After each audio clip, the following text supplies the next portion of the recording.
ನಮಸ್ಕಾರ. ಇದು ಸುದ್ದಿ ವಿಶ್ಲೇಷಣೆ. ನಾನು ಶಶಿಧರ್ ಭಟ್. ಇದು ನನ್ನ ಡಿಜಿಟಲ್ ವಾಹಿನಿ ಸುದ್ದಿ ಟಿವಿ. ರಾಷ್ಟ್ರೀಯ ಸ್ವಯಂ ಸೇವಕ ಸಂಘ ಅದು ಈಗ ಚರ್ಚೆಯಲ್ಲಿದೆ. ಬಹುಮಟ್ಟಿಗೆ ಗಾಂಧಿ ಹತ್ಯೆಯ ನಂತರ ಈ ಪ್ರಮಾಣದಲ್ಲಿ RSS ಬಗ್ಗೆ ಚರ್ಚೆ ನಡೆದಿರಲಿಲ್ಲ. ಗಾಂಧಿ ಹತ್ಯೆ ಆದಂತಹ ಸಂದರ್ಭದಲ್ಲಿ ಆದಮೇಲೆ RSS ಅನ್ನ ಸರ್ದಾರ್ ವಲ್ಲಭಭಾಯಿ ಪಟೇಲ್ ಅವರು ನಿಷೇಧಿಸಿದ್ರು. ಯಾಕೆಂತಂದ್ರೆ ಒಂದು ಈ ಸಂಘಟನೆಗೆ ಸಂಬಂಧ ಇರುವಂತ ಹಿಂದೂ ಮಹಾಸಭಾದ ಸದಸ್ಯರಾಗಿರುವಂತ ನಾಥೂರಾಮ್ ಗೋಡ್ಸೆ ಗಾಂಧಿಯನ್ನು ಹತ್ಯೆ ಮಾಡಿದ್ರು. ಆದರೆ ಇದಾದ ಮೇಲೆ RSS ನ ಇನ್ವಾಲ್ವ್ಮೆಂಟ್ ಕುರಿತು ಸಾಕ್ಷ್ಯಾಧಾರ ಸಿಕ್ಕಿಲ್ಲ.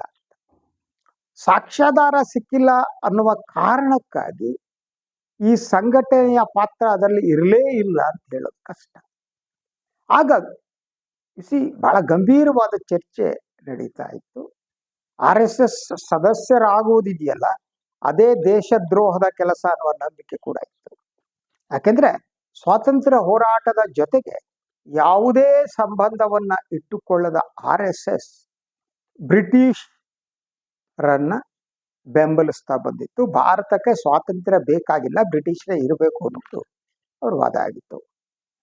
RSS ನ ಅವರ ಮೇನು ಗೀತೆನೋ ಬೈಬಲ್ ಅನ್ನಕ್ಕಾಗಲ್ಲ, ಗೀತೆ ಅಂದ್ಕೊಳ್ಳಿ, ಬಂಚ್ ಆಫ್ ಥಾಟ್ಸ್, ಅದನ್ನ ಓದಿದ್ರೆ RSS ಮನಸ್ಥಿತಿ ಬಹಳ ಸ್ಪಷ್ಟವಾಗಿ ಅರ್ಥ ಆಗುತ್ತೆ. ಆದ್ರೆ ಸ್ಲೋಲಿ RSS ಅನ್ನ ಒಂದು ದೇಶಭಕ್ತ ಸಂಸ್ಥೆ ಅಂತ ಅದನ್ನ ಪರಿವರ್ತಿಸುವ ಯತ್ನ ಆ ಕಾಲದಲ್ಲಿ ಪ್ರಾರಂಭ ಆಗಿತ್ತು. ನಾಥೂರಾಮ್ ಗೋಡ್ಸೆಯನ್ನ ಬೆಂಬಲಿಸುವವರು RSS ಅನ್ನ ಕೂಡ ದೇಶಭಕ್ತ ಸಂಸ್ಥೆ ಅಂತೇಳಿ ಪ್ರಚುರಪಡಿಸುವುದಕ್ಕೆ ಯತ್ನ ನಡೆಸ್ತಾ ಬಂದರು. ಇದೆಲ್ಲ ಇತಿಹಾಸದ ಭಾಗ. ಇದಾದ್ಮೇಲೆ ಯಾವಾಗ RSS ನ ಸಮಸ್ಯೆ ಮತ್ತೆ ಪ್ರಾರಂಭ ಆದದ್ದು, ಒಂದು ಹೊಸ ರಾಜಕೀಯ ಎಕ್ಸ್ಪೆರಿಮೆಂಟ್ ಏನು ದೇಶದಲ್ಲಿ ನಡೀತು, ಜನತಾ ಪರಿವಾರ ಬಂತಲ್ಲ, ಅದಾದ ಮೇಲೆ ಅದು ಪತನ ಆದಮೇಲೆ ದ್ವಿಸದಸ್ಯದ ಸದಸ್ಯತ್ವ ಏನಿದೆ, RSS ಸದಸ್ಯರಾಗಿ ಜನತಾ ಪಾರ್ಟಿಯ ಸದಸ್ಯರು ಹಾಕೂಡುದು ಅನ್ನುವ ಇಶ್ಯೂ ಬಂದು, ಸೊ ಆಗ ಭಾರತೀಯ ಜನತಾ ಪಕ್ಷ ಹುಡುತು. Mostly subject 1980 ಅಂದ್ಕೊಂಡಿದೆ. ಅದಾದ ಮೇಲೆ ಸತತವಾಗಿ RSS ಅನ್ನ ದೇಶಭಕ್ತ ಸಂಸ್ಥೆ ಅಂತ ಪ್ರಚುರಪಡಿಸ್ತಾ ಇನ್ನೊಂದು ಮುಖವಾಡವನ್ನು ಅದಕ್ಕೆ ತೊಡಿಸುವ ಯತ್ನ ನಡೀತು. ಸೊ RSS ಏನಿದೆ, ಆ ಗಲ್ಲಿಗಳಲ್ಲಿ ದಟ್ ಅವರು ಲಾಠಿಗಳನ್ನ ಕೊಟ್ಟು ಲಾಠಿ ತಿರುಗಿಸೋದನ್ನ ಕಲಿಸ್ತಾ ಮುಸ್ಲಿಂ ವಿರೋಧವನ್ನ ಬೀಜ ಬಿತ್ತಾ ಸಂಘಟನೆ ಬೆಳೀತಾ ಹೋಯ್ತು. ಸೊ ಈ ಬೆಳೆದಂತ ಸಂಘಟನೆ ಏನಿದೆ ಅದು ನೋಂದಣಿ ಆಗಿಲ್ಲ ಅನ್ನೋದು ಮೊದಲ ಈಗ ಎತ್ತಲಾದ ಪ್ರಶ್ನೆ. ಯಾಕದನ್ನ ನೋಂದಣಿ ಮಾಡಿಲ್ಲ? ಗುರುದಕ್ಷಿಣೆ ಅಂತ ಹೇಳಿಬಿಟ್ಟು ನೀವು ನಿಮಗೆ ಬಂದ ಹಣದ ಲೆಕ್ಕ ಇಡ್ಬೇಕಲ್ಲ. ಫಾರ್ ಎಕ್ಸಾಂಪಲ್, ಈಗ ಬೆಳಗಾವಿಯಲ್ಲಿ ನಡೀತಾ ಇರುವಂತಹ RSS ಸಮಾವೇಶ ಇವತ್ತು ಕೂಡ ನಡೆದಿದೆ. ಹಿರಿಯ ನಾಯಕರೆಲ್ಲ ಪಾಲ್ಗೊಂಡಿದ್ರು. ಅದಕ್ಕೆ ದುಡ್ಡು ಬರೋ ಲೆಕ್ಕ ಬೇಕಲ್ಲ, ನೀವು ಯಾರಿಂದಾನೇ ಮಾಡಿ, ನೋ ಇಶ್ಯೂ. ಆದ್ರೆ ಜನರ ಮುಂದೆ ಇಡಬೇಕಾದ್ದಲ್ವಾ ಹಣ ಎಲ್ಲಿಂದ ಬಂತು? ಗುರುದಕ್ಷಿಣೆ ಬಂತೋ, ಶಿಷ್ಯ ದಕ್ಷಿಣೆ ಬಂತೋ, ಯಾವ ಕಾಂಟ್ರಿಬ್ಯೂಷನ್ ಎಲ್ಲಿಂದ ಬಂತು? ಹಣ ಹೀಗೆ ಬಂತು, ಹೀಗೆ ಖರ್ಚಾಯ್ತು ಅಂತ ಜನರ ಮುಂದೆ ಹೇಳ್ಬೇಕಲ್ವಾ? ಒಂದು ಪ್ರಶ್ನೆ. ಆದ್ರೆ ಅವ್ರು ಹೇಳೋದಕ್ಕೆ ಸಿದ್ಧರಿಲ್ಲ. ಆಯ್ತಾ, ಗುರುದಕ್ಷಿಣೆ ನಾವು ಹೇಳಲ್ಲ. ರಿಜಿಸ್ಟರ್ ಯಾಕೆ ಮಾಡಲ್ಲ ಅಂದ್ರೆ ಹಿಂದೂ ಧರ್ಮ ರಿಜಿಸ್ಟರ್ ಆಗಿದೆಯೇನ್ರಿ ಅಂತ ಮೋಹನ್ ಭಾಗವತ್ ಕೇಳ್ತಾರೆ. ಹಾಗಿದ್ರೆ RSS ಒಂದು ಧರ್ಮವೇ? ಅಥವಾ RSS ಅನ್ನುವುದೇ ಹಿಂದೂ ಧರ್ಮವೇ? ಹಿಂದೂ ಧರ್ಮ ಬೇರೆ ಅಲ್ವೇ? RSS ಅನ್ನುವುದು ಒಂದು ಸಂಘಟನೆ ಅಲ್ವೇ? ಇದಕ್ಕೆ ವಿದೇಶಗಳಿಂದ ಬೇರೆ ಬೇರೆ ರೂಪದಲ್ಲಿ ಹಣ ಬರುತ್ತಲ್ಲ, ಬೇರೆ ಬೇರೆ ಹೆಸರಿನಲ್ಲಿ. ಆ ಸತ್ಯವನ್ನು ಜನರ ಮುಂದೆ ಇಡ್ಬೇಕಲ್ವಾ? ಅಂದ್ರೆ ಇದನ್ನ ಯಾಕೆ ಮಾಡಲ್ಲ ಅಂದ್ರೆ ಬಹಳ ಸ್ಪಷ್ಟವಾಗಿ RSS ಎನ್ನುವ ಸಂಘಟನೆ ಸಂವಿಧಾನವನ್ನ ಒಪ್ಪಿಕೊಳ್ಳುವುದಿಲ್ಲ. This first thing. ಯಾವ ಒಂದು ಸಂಘಟನೆ ಸಂವಿಧಾನವನ್ನ ಒಪ್ಪಿಕೊಳ್ಳೋದಿಲ್ವೋ ಅದು ಈ ದೇಶದಲ್ಲಿರುವುದಕ್ಕೆ ಅರ್ಹ ಅಲ್ಲ. ಸಂವಿಧಾನದ ಒಳಗೆ ಬರ್ಬೇಕು. ಒಂದು ಅದರ ಜೊತೆಗೆ ಸುಮಾರು 50 ವರ್ಷಗಳ ಕಾಲ ಭಾರತದ ತಿರಂಗ ಧ್ವಜವನ್ನ RSSನ ಕಟ್ಟಡದ ಮೇಲೆ ನಾಗ್ಪುರದಲ್ಲಿ ಹಾರಿಸ್ತಾ ಇರಲಿಲ್ಲ. ಸತತವಾಗಿ ಭಾರತದ ತಿರಂಗವನ್ನ ಅವಮಾನಿಸುತ್ತಾ ಅದಕ್ಕೆ ಬೇಕಾದಂತ ಗೌರವವನ್ನ ಕೊಡದಿರುವುದು RSS ಅಲ್ವಾ? ಸೊ ಇದಕ್ಕೆ ಉತ್ತರ ಕೊಡ್ಬೇಕಲ್ವಾ? ಸಂಘಟನೆ ಮಾಡುವುದು ತಪ್ಪು ಅಂತ ಯಾರು ಅಂತಿರ್ಲಿಲ್ಲ ಅನ್ನಲ್ಲ. ಆದ್ರೆ ಸಂಘಟನೆ ಎಂತ ಕಾರ್ಯವನ್ನ ನಡೆಸ್ತಾ ಇದೆ ಅಂತ ದೇಶದ ಜನರ ಮುಂದೆ ಇಡಬೇಕಲ್ವಾ? ಅದು ಅವರ ಕರ್ತವ್ಯ. ಅದರ ಜೊತೆಗೆ ಇನ್ನೂ ಕೆಲವು ಇಶ್ಯೂಗಳಿವೆ. ಒಂದು, RSSನಲ್ಲಿ ಮಹಿಳಾ ಸದಸ್ಯರಿಲ್ದೇನೆ ಈಗೇನೋ ಬೇರೆ ಮಾಡ್ತಿದ್ದಾನೆ ಅಂದ್ರೆ ಸಂಪೂರ್ಣವಾಗಿ ವೈದಿಕ ಪರಂಪರೆಯನ್ನ, ಈ ದೇಶದ ಜಾತಿ ವ್ಯವಸ್ಥೆಯನ್ನ ಪ್ರತಿನಿಧಿಸುತ್ತಾ ಬಂದಂತಹ ಸಂಸ್ಥೆ RSS. ಸೊ ಈ ದೇಶದಲ್ಲಿ ನಮ್ಮ ಸಂವಿಧಾನದ ಪ್ರಕಾರ ಜಾತಿ ವ್ಯವಸ್ಥೆ, ವೈದಿಕ ಪರಂಪರೆಯನ್ನ, ವರ್ಣಾಶ್ರಮ ಧರ್ಮವನ್ನ ಯಾರು ಬೆಂಬಲ ಮಾಡ್ತಾ ಬಂದರೆ ಅದು ನಮ್ಮ ಸಂವಿಧಾನಕ್ಕೆ ವಿರೋಧವಾಗ್ತದೆ. ಸೊ ಆ ದೃಷ್ಟಿಯಿಂದ RSS ಸಂವಿಧಾನವನ್ನು ಗೌರವಿಸಿದ ಒಂದು ಸಂಸ್ಥೆ ಅಲ್ವಾ?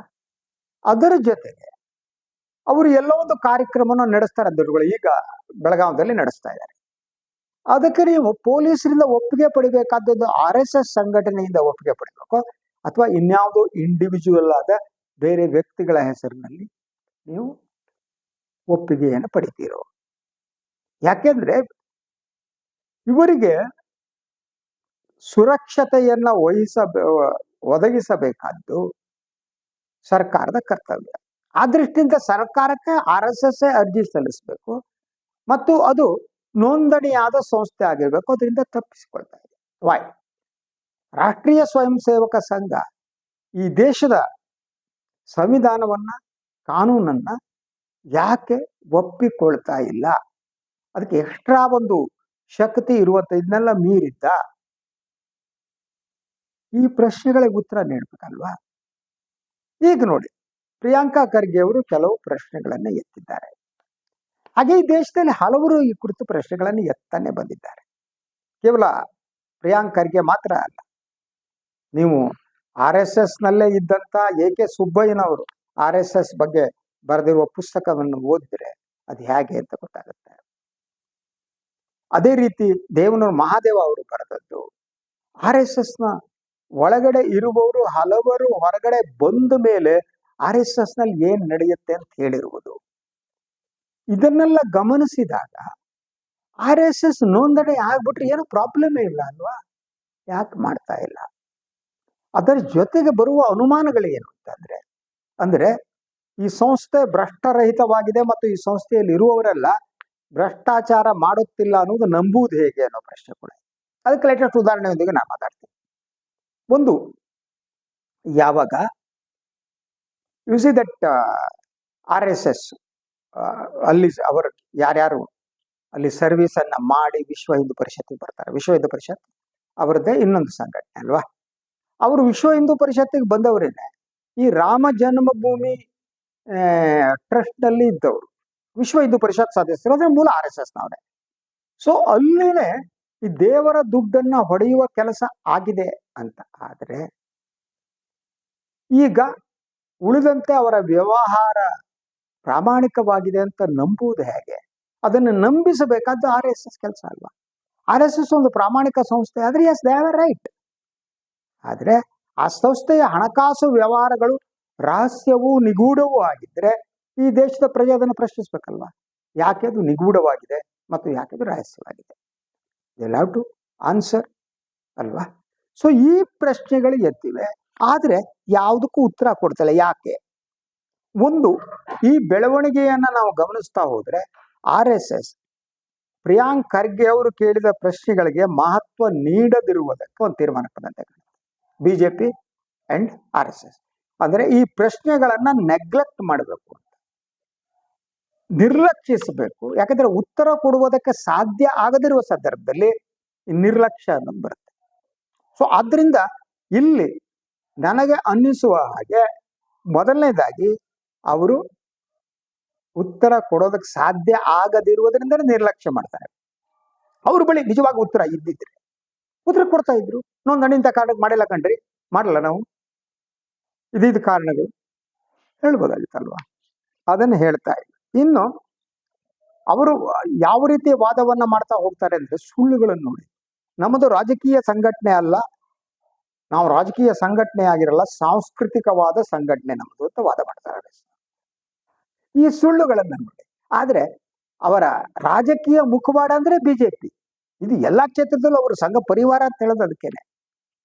ಅವರ ರಾಜಕೀಯ ಮುಖವಾಡ ಬಿಜೆಪಿ ಆಗಿದೆ. RSS ನಾವು ಸಾಂಸ್ಕೃತಿಕ ಸಂಘಟನೆ, ಸಂಬಂಧ ಇಲ್ಲ ಅಂದ್ರೆ. ಸೊ ಬಿಜೆಪಿಯ ಒಳಗಡೆ ಒಂದು ಹುಲ್ಲು ಕಡ್ಡಿ ಅಲುಗಾಡದಿದ್ರು ಅದಕ್ಕೆ RSS ಒಪ್ಪಿಗೆ ಬೇಕಲ್ವಾ. RSS ನಿಂದನೇ ಒಬ್ಬ ಸಂಘಟನಾ ಕಾರ್ಯದರ್ಶಿಯನ್ನು ಕಳಿಸಲಾಗುತ್ತೆ ಬಿಜೆಪಿಗೆ, ಅವರೇ ಎಲ್ಲವನ್ನ ನಿಯಂತ್ರಿಸ್ತಾರೆ. ಸಂತೋಷ್ ಜಿ ಅವರಿಲ್ವ ಈಗ. ಸೊ ಅದರಿಂದ ಇದೊಂದು ಹಾರಿಕೆಯ ಮತ್ತು ತಪ್ಪಿಸಿಕೊಳ್ಳುವ ಒಂದು ಯತ್ನ ಅಂತ. ಸೊ ಈ ಬಿಜೆಪಿ ಮತ್ತು RSS ನಡುವಿನ ಈ ಸಂಬಂಧ ತುಂಬಾ ಸೂಕ್ಷ್ಮವಾಗಿರುವುದರಿಂದ ಅದಕ್ಕೆ ಬೇರೆ ಬೇರೆ ಮುಖಗಳಿವೆ ಮತ್ತು ಮೇಲ್ನೋಟಕ್ಕೆ ಏನು ಸಂಬಂಧ ಇಲ್ಲ ಅನ್ನೋದು. ಇನ್ನು ಚುನಾವಣಾ ಲೆಕ್ಕಾಚಾರಕ್ಕೆ ನೀವು ಬನ್ನಿ. ಸೊ ಬಿಜೆಪಿಯ ಎಲ್ಲ ಚುನಾವಣಾ ಪ್ರಚಾರವನ್ನು ಮುನ್ನಡೆಸುವುದೇ ರಾಷ್ಟ್ರೀಯ ಸ್ವಯಂ ಸೇವಕ ಸಂಘ. ಸಂಘದ ಕಾರ್ಯಕರ್ತರನ್ನೇ ಮನೆ ಮನೆಗೆ ಹೋಗಿ ದಟ್ ಮತ ಹಾಕ್ಸೋದು ಇನ್ನೊಂದು ಕೆಲಸ ಮಾಡ್ತಾರೆ. ಆದ್ರೆ ಮೇಲ್ನೋಟಕ್ಕೆ ನಮಗೇನು ಸಂಬಂಧ ಇಲ್ಲ ಅಂತ. ಇದನ್ನ ಡಬಲ್ ಗೇಮ್ ಅಂತಿರೋ, ದ್ವಿಮುಖ ನೀತಿ ಅಂತಿರೋ, ಜನರ ಕಿವಿ ಮೇಲೆ ಲಾಲ್ಬಾಗು ಕಬ್ಬನ್ ಪಾರ್ಕ್ ಇಡೋದು ಅಂತಿರೋ ನೋಡಿ, ಅದು ನಮ್ಗೆ ಸಂಬಂಧ ಇಲ್ಲ ಅನ್ನುವ ಮಾತನ್ನ ಅವರು ಆಡ್ತಾ ಬರ್ತಾರೆ. ಸೊ ಇದರಲ್ಲಿ ಬಹಳ ಮುಖ್ಯವಾದ ಪ್ರಶ್ನೆ ನನಗೆ ಅನಿಸುವುದೇನು ಗೊತ್ತಾ, ಅದು ನೈತಿಕತೆಯ ಪ್ರಶ್ನೆ ಅಂತ.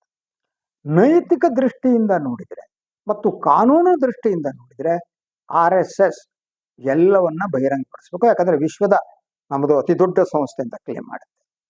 ಅವರ ಉತ್ತರದಾಯಿತ್ವ, ಅಕೌಂಟಬಿಲಿಟಿ ಇದೆಯಲ್ಲ, ಅದು ಹಾರಿಕೆಯ ಉತ್ತರದ ಮೇಲೆ ಹೋಗಲ್ಲ ಮತ್ತು ಅದು ಸಂವಿಧಾನಕ್ಕೆ ಬದ್ಧವಾಗಿಲ್ಲ ಅಂತ ನಾವು ವಾದ ಮಾಡುವುದಕ್ಕೆ ಸಾಕಷ್ಟು ಅವಶ್ಯಕತೆ ಸಿಗ್ತದೆ. ಒಂದು ಮಹಿಳೆಯರಿಗೆ ಸಮಾನವಾದ ಸ್ಥಾನಮಾನ ಇಲ್ಲ ಅಲ್ಲಿ, ಮತ್ತು ಅದರ ಸಂಸ್ಥೆಯ ಮುಖ್ಯಸ್ಥರಾಗಿರುವವರು ಏನಿದ್ದಾರೆ ಒಬ್ಬರನ್ನ ಬಿಟ್ಟು ಉಳಿದ ಎಲ್ಲರೂ ಬ್ರಾಹ್ಮಣರೇ. ಸೊ ಇದೊಂದು ಬ್ರಾಹ್ಮಣರ ಅಗ್ರಹಾರದ ಒಂದು ಸಂಘಟನೆ ಅಲ್ವಾ. ಸೊ ಆದರೆ ಈ ಅಗ್ರಹಾರದ ಸಂಘಟನೆ ಬಳಸಿಕೊಳ್ಳುವುದು ಯಾರನ್ನ? ಸಮಾಜದ ಕೆಳವರ್ಗದ ದುರ್ಬಲ ವರ್ಗದವರ ಜನರನ್ನ. ಯಾರು ಈ ವರ್ಣಾಶ್ರಮ ಧರ್ಮದಿಂದ ನೋವನ್ನ ಅನುಭವಿಸಿದರೋ, ಯಾರು ಶೋಷಣೆಗೆ ಒಳಗಾಗಿದ್ದಾರೋ ಅವರಿಂದನೇ ಈ ವರ್ಣಾಶ್ರಮ ಧರ್ಮವನ್ನ ರಕ್ಷಿಸುವಂತ ಒಂದು ಕಳ್ಳತನದ ವ್ಯವಹಾರವನ್ನು ಮಾಡುವುದು. ಅವರ ತಲೆಯ ಒಳಗಡೆ ಕೋಮು ವಿಷವನ್ನ ಬಿತ್ತೋದು ಮತ್ತು ಭೂತವನ್ನ ಸೃಷ್ಟಿಸೋದು. ಮುಸ್ಲಿಂ ಭೂತವನ್ನ ಸೃಷ್ಟಿಸಿ ಆ ಭೂತವನ್ನ ಬೆರ್ಚಪ್ಪ ಅಂತಾರಲ್ಲ, ಅದೇ ರೀತಿ ಅಲ್ಲಿ ಇಟ್ಬಿಟ್ಟು ಹೆದರಿಸ್ಬಿಟ್ಟು ಈ ಶೋಷಣೆಗೆ ಒಳಗಾದವರನ್ನೆಲ್ಲ ಈ ಬ್ರಾಹ್ಮಣತ್ವದ ಸಂರಕ್ಷಣೆಗೆ ಬಿಡುವಂಥದ್ದು ಆ ಕೆಲಸವನ್ನ RSS ಮಾಡ್ತಾ ಇದೆ. ಇದನ್ನೆಲ್ಲ ಹೇಳೋದಕ್ಕೆ ಸಾಧ್ಯ ಆಗಲ್ಲ. ಈ ಪ್ರಶ್ನೆಗಳಿಗೆ ಉತ್ತರ ಕೊಡುವುದು ಕಷ್ಟವಾಗಿರುವುದರಿಂದ ಯಾವುದೇ ಪ್ರಶ್ನೆಗೆ RSS ಉತ್ತರ ಕೊಡಲ್ಲ.